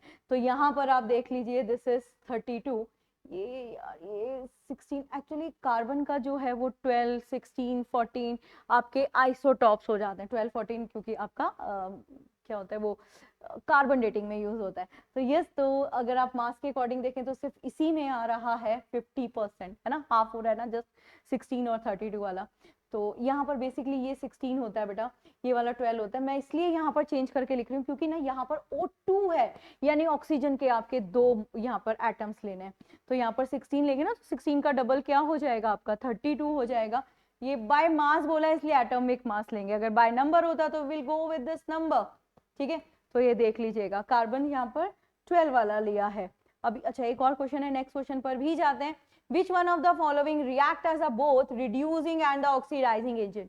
जब भी आपको बेस्ट रिड्यूसिंग एजेंट की बात करनी होती है, बेस्ट ऑक्सीडाइजिंग एजेंट की बात करनी होती है, या बेस्ट रिडॉक्स एजेंट की बात करनी होती है, तो बेस्ट एग्जांपल होता है आपका वाटर, है ना। अब इन ऑप्शंस में कहीं पर भी वाटर तो है नहीं, सल्फ्यूरिक एसिड भी नो, दिस इज एसिडिक, है ना, ये बेस में टर्म में हो गया आपके। तो यहाँ पर आपका वाटर का ही एक पार्ट दिख रहा है, दिस इज H2O2, इसको क्या बोलते हैं, hydrogen peroxide. It is also known as your what एक बहुत अच्छा सा नाम था इसका, दिस इज ब्लूइश वाटर, क्योंकि इसके अंदर ऑक्सीजन की परसेंटेज, ऑक्सीजन की कंपोजिशन ज्यादा है ना भाई। आप जितने भी आपके वाटर के formula, this is H2O D2O, और इसमें क्या है, ऑक्सीजन 2 है, O2, इसलिए इसको ऑक्सीजनेटेड वाटर भी बोलते हैं। तो that should be correct answer है ना। तो याद रखना, best redox agent is water. जो भी वाटर का आपको पार्ट दिया होगा सबसे पहले आप वाटर में ही चले जाएंगे, ठीक है। अब नेक्स्ट क्वेश्चन पर आ जाते हैं। Next let's see the next question. Next question is your 35 question Haber process का है। और अभी जो मैंने आपको बताया था कि आपको केमिकल रिएक्शंस लिखनी है विद नेम, है ना। तो नेम लिखिए, केमिकल रिएक्शंस लिखिए, और उन केमिकल रिएक्शंस में सिर्फ ये याद रखिए किसकी रिएक्शन कराई है और क्या प्रोडक्ट बना है। आपको रिएक्शंस लर्न होना, मतलब इस यहाँ पर रिएक्शंस लिखने के लिए तो नहीं आती, लेकिन हाँ कंडीशंस पे क्वेश्चन आ जाता है। तो हेबर प्रोसेस में अगर हम लोग बात करें तो हेबर प्रोसेस मोस्टली आपकी जो होती है उसमें नाइट्रोजन होता है, उसकी हाइड्रोजन के साथ रिएक्शन कराई जाती है और अमोनिया ऑब्टेन किया जाता है। तो करेक्ट आंसर आपका क्या हो गया, अमोनिया। यानी Haber process is use in a making of ammonia, nitrogen और हाइड्रोजन के रिएक्शन करा के बनाया जाता है, ठीक है। नेक्स्ट क्वेश्चन पर आ जाइए। This is most abundant element on earth. Earth में मोस्ट अबंडेंट एलिमेंट, अब यहाँ पर हम first we will go with hydrogen, जो हमने बात कर ली यूनिवर्स में। उसके बाद अगर हम देखते हैं तो हमारे पास ऑक्सीजन आता है, ऑक्सीजन के बाद सिलिका, ऑक्सीजन सिलिका और एल्यूमिनियम, ये तो आपके अर्थ एटमॉस्फेयर में। We talking about this entire environment. तो अगर हम एंटायर एनवायरनमेंट में बात करें और फिर हमें इन ऑप्शंस में भी जाना है, तो ये वाले जो आपके एलिमेंट्स होते हैं तीनों, ये बहुत कम अमाउंट में मिलते हैं। और यहाँ पर उसने अबंडेंट वर्ड डाल दिया, अगर नहीं भी पता था तो भी आप कार्बन डाइऑक्साइड को आराम से चूज कर सकते थे, है ना। क्यों कर सकते थे, क्योंकि ये तो आपके क्या होते हैं, बहुत ही रेयर एलिमेंट्स में फॉर्म होते हैं। These two are the rare elements, ये तो भाई अबंडेंट हो ही नहीं सकते, है ना। तो इसलिए तो करेक्ट आंसर क्या हो गया आपका, कार्बन डाइऑक्साइड। समटाइम ना आप लोग क्या करते हैं ना, चेक करते हैं अबंडेंस, तो अबंडेंस की लिस्ट कभी मत देखिए, क्योंकि अबंडेंस से मैक्सिमम याद रखिए, ये तो पूरी तरह से डिपेंड कर रहा होता है कि आपके ऑप्शंस क्या दिए, इन चारों में से कौन सा अबंडेंट है। ओके चलो अब नेक्स्ट पर आते हैं 37 वाला, which does not form stable diatomic molecule. Diatomic मतलब जिसमें दो एटम हो। तो नाइट्रोजन तो ऑलवेज डाइएटॉमिक है, ऑक्सीजन इज ऑलवेज डाइएटॉमिक, दोनों को एलिमिनेट कर दो। अब तो भाई दोनों में से एक में क्वेश्चन होना है। जो आपका फॉस्फोरस है ये हमेशा P2 है ना, रिएक्टिव होता है, P2O5 सबसे ज्यादा स्टेबल होता है। तो यस आयोडीन, आयोडीन कभी भी स्टेबल डाइएटॉमिक की फॉर्म में नहीं होगा। तो yes that should be the correct answer. Okay अच्छा, किसी भी एलिमेंट में कितने एटम्स हैं वो उसकी एटोमिसिटी होती है, एटोमिसिटी भी पूछ लेता है क्वेश्चन में। नेक्स्ट पे आ जाते हैं, दैट इज अमलगम। अमलगम एक एलॉय है, ठीक है। और ये जो एलॉय है इसको एक दूसरे नाम से भी जाना जाता है, दिस इज डेंटल एलॉय, एक और नाम से जाना जाता है। ये बहुत हार्डेस्ट एलॉय है, हमारे वो दांत वाने लगे उसको हम लोग आम भाषा में बोलते हैं चांदी का दांत, दैट इज एमलगम। तो amalgam is an alloy of, ये मरकरी का एलॉय है जिसमें मरकरी की साथ में मेटल मिलाया जाता है।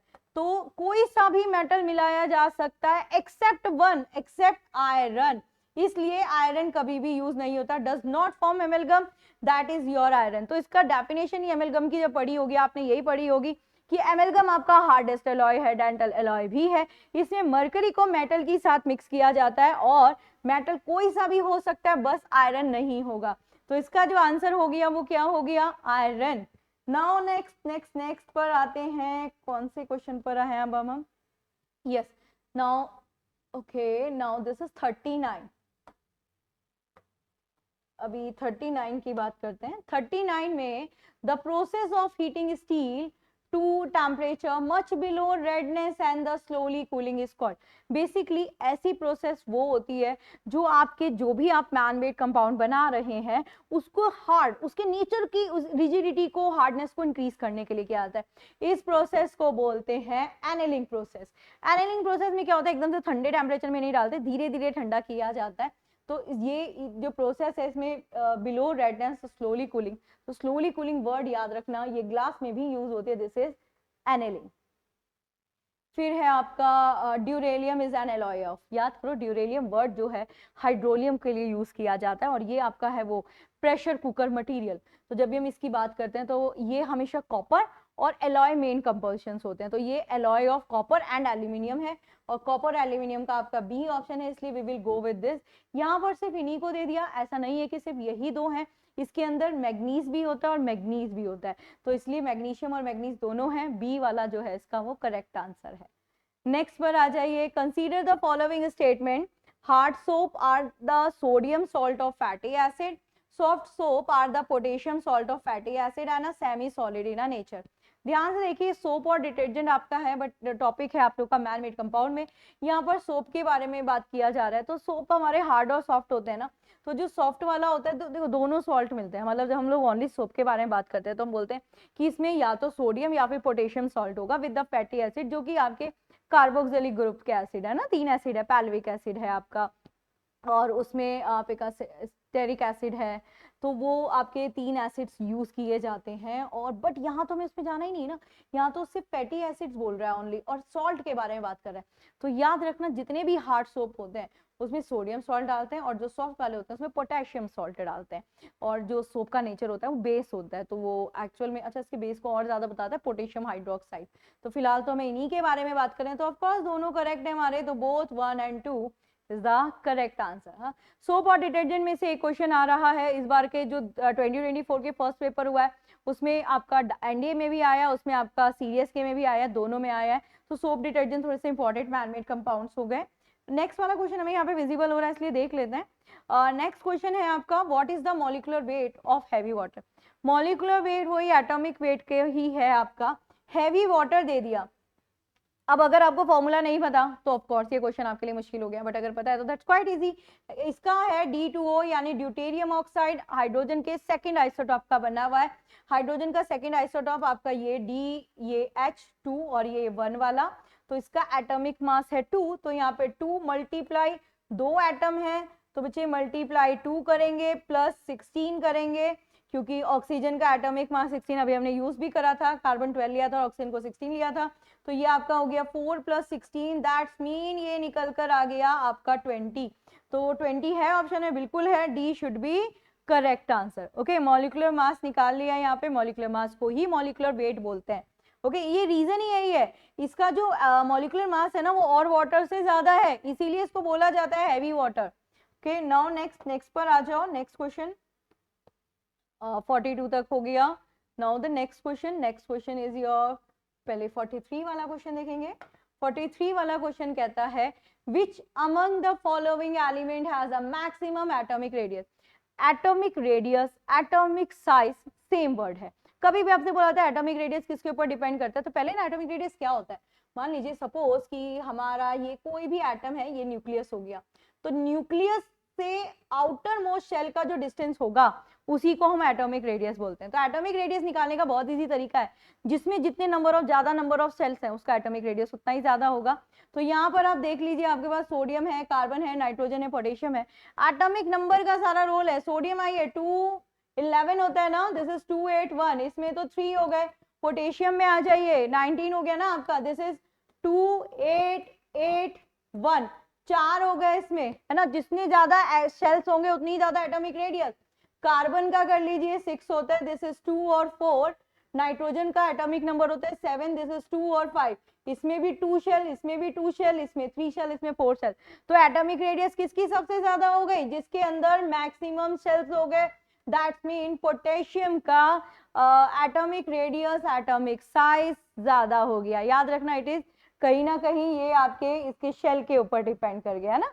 ओके, नेक्स्ट पर आ जाओ, the metallic oxide contain, numerical है, अच्छा क्वेश्चन है, इसको न्यूमेरिकल नहीं बोलेंगे, इसको हम क्या बोलेंगे, फॉर्मूला बेस्ड है ना, फॉर्मूला बेस्ड क्वेश्चन। कहते हैं मेटेलिक ऑक्साइड है जो कंटेन कर रहा है 20% ऑफ ऑक्सीजन, तो इसका इक्विवेलेंट वेट निकालो। सबसे पहले ऑक्सीजन जो होता है वो स्टेबली आपका 2 मॉलिक्यूल्स में होता है, तो ये हो गया आपका यहाँ पर O2 है ना, O2 के बारे में बात कर रहे हैं, तो निकालते हैं इसका इक्विवेलेंट वेट। तो जब हम इसका इक्विवेलेंट वेट निकालेंगे तो यहाँ पर क्या कर लेंगे, आपका ये इक्विवेलेंट वेट ऑफ मेटल है ना, मेटल का ले रहे हैं बेटा। तो अब एक छोटी सी बात याद रखना, आपके पास मेटेलिक ऑक्साइड है, तो अगर उसमें 20% ऑक्सीजन है तो 80% क्या हो गया, द मेटल है ना, 80% मेटल हो गया। तो यहाँ पर अगर हम लेंगे तो मल्टीप्लाई तो 80 कर देंगे, क्योंकि that is the equivalent weight of जो आपका एलिमेंट था ना, जैसे मेटल था तो उसमें ऑक्सीजन हो गया, और उसमें अगर 20% ऑक्सीजन है भाई 80% आपकी मेटल हो गई, तो यहाँ पर 80 हो गया। दिस इज 8 ऑक्सीजन का एटॉमिक नंबर, और उसने गिवन है दिस इज 32, तो ये आ गया 4, ये हो गया आपका 20। उल्टा लिख दिया, सॉरी यार, ये थोड़ा सा यहाँ पर अपोजिट हो गया। यहाँ पर बात कर रहे हैं ऑक्सीजन की, मेटल का ही निकालना है, तो यस दिस इज 32/8 मल्टीप्लाई 40 हो गया, ये आ गया आपका 4, और ये यहाँ पर आपका हो गया 16, तो ये 16 एक्चुअली परसेंटेज टर्म में है ना, तो वो 100 माइनस करके यहाँ पर 16 आ जाएगा। तो O2 की फॉर्म में भी लिया जाता है, यस O2 का नहीं है, ऑक्सीजन का ही पूछा है, इसने पूछा सिर्फ मेटल का ही है, राइट। नेक्स्ट पे आ जाते हैं, यस ऑक्सीडेशन नंबर निकालना। ये तो आप लोगों ने अगर 11th क्लास में पढ़ा होगा, 11th में ही पढ़ा है ना, हाँ ऑक्सीडेशन नंबर। तो ये ना उन ऑक्सीडेशन नंबर्स में आता है ना जिसमें से विच one of the following is 0। खैर मैं सॉल्व करके दिखाती हूँ।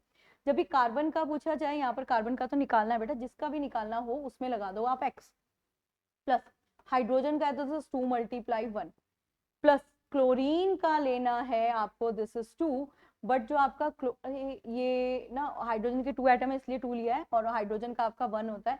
क्लोरीन का जब हम लेते हैं दिस इज -1 हो जाता है, तो ये 2 है इसलिए 2 लिया, इंटू यहाँ पर आ गया -1, तो आपको देखिए दिस इज x + 2 - 2 = 0, इसलिए इसका ऑक्सीडेशन नंबर हो गया 0। जिन बच्चों ने 12th क्लास वो साइंस स्ट्रीम से करा होगा ना, उन्होंने देखा होगा कि 0 ऑक्सीडेशन नंबर में ये कंपाउंड डाल के रखते हैं, ठीक है। चलिए, वैसे भी एक और पहचान होती है, अगर ऐसे 2 है ना, वैसे सीरियस वाले कंफ्यूज आते हैं, एनडीए वालों को पता होगा, किसी भी कंपाउंड में अगर दोनों में इक्वल होता है वो न्यूट्रल हो जाता है, तो न्यूट्रल में अगर इंडिविजुअल का निकालेंगे तो ऐसे ही आ जाएगा 0। नेक्स्ट पर आते हैं, the substance X is used in a white washing and is obtained by heating limestone in absence of air। ये डायरेक्ट प्रॉपर्टी है how to obtain calcium oxide. तो कैल्शियम ऑक्साइड कैसे बनता है, जब आपका ये जो कैल्शियम कार्बोनेट है इसको एब्सेंस ऑफ एयर में गर्म किया जाता है, तो ये बन जाता है आपका लाइम, और साथ में कार्बन डाइऑक्साइड रिमूव हो जाती है। इस प्रोसेस में जो आपको लाइम ऑब्टेन होता है इसको व्हाइट वॉश के लिए यूज किया जाता है, तो यहाँ पर ये वाला आपका करेक्ट आंसर हो गया, लाइम है ना, चूना बोलते हैं इसको, तो ये लाइम यूज किया जाता है फॉर व्हाइट वॉश। तो एक्स का जो आंसर हो गया वो क्या हो गया आपका, CaO, लाइम के टर्म में गया। Now the next 47, the magnesium ribbon is rubbed before burning, it has a coating of, okay. Magnesium ribbon जो होता है जब उसे बर्न करते हैं तो मैग्नीशियम ऑक्साइड बनता है विद द स्पार्किंग, बड़ी स्पार्किंग करता है। तो जब भी हम उसे रब करते हैं ना, उसे रब करने से पहले ना मतलब जलाने से पहले उसे रब कर लिया जाता है। रब इसलिए कर लिया जाता है कि उसके ऊपर ना कोटिंग आ जाती है, इन्वायरमेंट की ऑक्सीजन से रिएक्ट कर लेके ऑक्साइड बना लेता है। तो अगर ऑक्साइड बनाएगा तो क्या हो जाएगा, पहले ही मैग्नीशियम ऑक्साइड बनाएगा तो ना जलने का डर होता है, स्पार्क करने का डर होता है, तो इसलिए हमेशा इसको पहले कहीं ना कहीं रब किया जाता है किसी सरफेस के ऊपर, मोस्टली हम लोग क्लोथ्स वगैरह के ऊपर कर लेते हैं, तो ये क्योंकि उसके ऊपर मैग्नीशियम ऑक्साइड की कोडिंग हो जाती है। याद रखना मैग्नीशियम ऑक्साइड की कोडिंग होती है, कार्बोनेट सल्फाइड्स की नहीं। ओके, तो नाउ नेक्स्ट क्वेश्चन पर आते हैं, because it is not visible. Next slide पर चले जाते हैं, यस नेक्स्ट स्लाइड पर आ गए। ये हमारा 49th क्वेश्चन है। 49th क्वेश्चन में क्या बोल रहा है, नहीं 48 है, 48 है, सॉरी, 48 है, 47 हो गया था हमारा। कहता है calculate the number of particles of 8 gram of oxygen molecules. Okay, it is 8 ग्राम। हाँ, अभी यहाँ पर गिवन है ना 8 ग्राम, तो आप क्या करेंगे, गिवन मास फॉर्मूला लगा देंगे, गिवन कितना मास है अपॉन मॉलिक्यूलर मास कितना है इनटू आपका Avogadro number, this is an. ये फॉर्मूला यूज करते हैं ना हम लोग। देखो नंबर ऑफ मोल का फॉर्मूला हो गया ये, एवोगाड्रो नंबर से मल्टीप्लाई करी तो ये आपका फॉर्मूला हो गया नंबर ऑफ एटम्स निकालना, है ना, नंबर ऑफ पार्टिकल्स निकालना। तो यहाँ पर यही फॉर्मूला अप्लाई हो रहा है, गिवन मास आपका है 8 और ऑक्सीजन का एटॉमिक नंबर है 32, और भाई ये मल्टीप्लाई हो गया इस एवोगाड्रो नंबर से। मैंने ये अंडरलाइन नहीं करा है, ओके, ये तो मैं बता रही हूँ, ये एवोगाड्रो नंबर है, ये हटा दो कभी आप लोग कंफ्यूज हो जाए। तो ये हो गया 6.022 इंटू 10⁻23। अब इसको करना है सॉल्व, दिस इज 8 4, और इसे डिवाइड करेंगे तो 4 बन जाए 4, दिस इज 1.5 है ना, 1.5 into 10⁻23। Yes it is in option, that's mean A should be the correct option. Okay, done है। कैलकुलेट करके देख लेना, यही इसका करेक्ट आंसर है। मैंने वैसे करा भी है, दिस इज 6.022। आपने इसको 4 से डिवाइड करेंगे ऑब्वियसली 1.5 ही समथिंग आएगा। और नेक्स्ट पर आ जाते हैं 49 क्वेश्चन पे। विच one of the following is the mass of 2 molecules of water. एक मॉलिक्यूल, दिस इज H2O, इसका एटॉमिक मास, मॉलिक्यूलर मास निकालो, कितना आ गया 1 × 2 + 16, दैट्स मीन 18। अब यहाँ पे 2 के बारे में बात करिए ना, तो उसको उठाइए मल्टीप्लाई बाय 2 ही कर दीजिए। Yes, it is in option, that is 36 gram. Done. Next पर आ जाते हैं, this is hydroxide, concentration of a solution is 0.001 m. What is the pH of a solution? जब भी हम concentration की बात करते हैं, m यहाँ पे मोल के फॉर्म में दिया हुआ है, तो एक वो जूनियर क्लास का फॉर्म, जूनियर क्लास नहीं 10th क्लास में था भाई, क्या आप ना pH निकालते थे, pH निकालने का होता था -log HN। बेसिकली होता ही तो ये है कि आपका pH क्या है, that mean power of hydrogen ion. तो यहाँ जो हाइड्रोजन आयन की, ये जो आपको दिया हुआ हाइड्रोजन आयन, ये कॉन्सेंट्रेशन, दिस इज, तो वैल्यू लगा लो इसमें, दिस इज माइनस लॉग, और ये क्या हो गया, this 10 to the power 1 2 3 -3, right. अब ये -3 यहाँ पे जाएगा, लॉग के रूल्स है ना, दिस इज माइनस माइनस हो जाएगा 3 log 10, और log 10 की वैल्यू होती है 1, दैट्स मीन द pH आ गया of the solution is 3। Yes, 3 is in option, that's why ये वाला आपका करेक्ट हो गया। ओके, तो hope guys you understand the questions. यहाँ पर मैंने कुछ इंपॉर्टेंट क्वेश्चंस आप लोगों से डिस्कस किए हैं, ईच क्वेश्चंस के यहाँ पर मेंशन भी कर दिया था, आपके सारे क्वेश्चंस के बारे में बता दिया था। होप आप लोगों को समझ में आ गया होगा, नहीं भी समझ में आया तो प्लीज बता दीजिएगा। वैसे this is a very important question from my side. तो that's it for today, thank you.